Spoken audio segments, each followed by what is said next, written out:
In this video, I will share with you how to add a typewriter text effect in Hostinger website builder. This is the effects that you will get with after seeing this video. Now, the first thing you need to do is to log into your Hostinger account.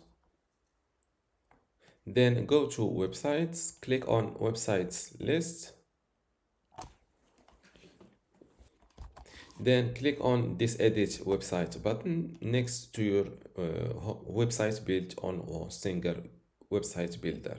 Just a quick tip: if you have lots of different websites in this list and you're looking for an easy way to easily distinguish between WordPress websites and other websites built using Hostinger website builder, just look to this little icon next to each website. This is an WordPress website icon, and this is a Hostinger website builder website icon. Now click on this edit website. Let's say you want to greet your homepage visitors with a little sentence. Just click just add a new section. Go with a blank one. Now let's make it a little bit shorter. Then add a new element, which is this embed code element. Drag and drop it here and hit enter code. Delete this default one and copy this HTML code that I will share with you in this video description. If I forgot to do it, just let me know in the comments below. Paste this code here and hit embed code.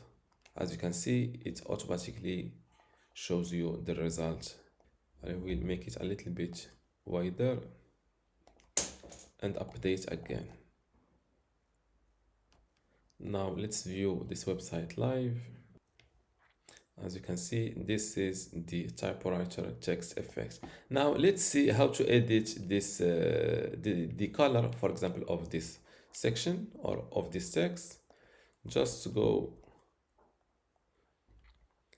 This is the typewriter container. Here you can edit the text font family. For example, you can change it to Tahoma, for example, and so on. You can also edit it. Let's make it now the text font was slightly changed. Let's go with let's make the text a little bit smaller. You can edit the text size from here. The overflow, border right, display, animation. And to edit this text or to change this text, this is what you need to edit. Let's add a number 2 here. As you can see, this is my updated text. Now I think that's all for this video. If you still have a question, leave it in the comments below, or before that, if you're a little bit of the design change that you can do is to select this section, edit the background color from here. You can make it a little bit easy to distinguish like that, or to give this section a pop. I will refresh this site. As you can see, now it is easier to see the greeting. I hope that was clear for you. If you still have a question, leave it in the comments below, and don't forget to give this video a like. Thank you.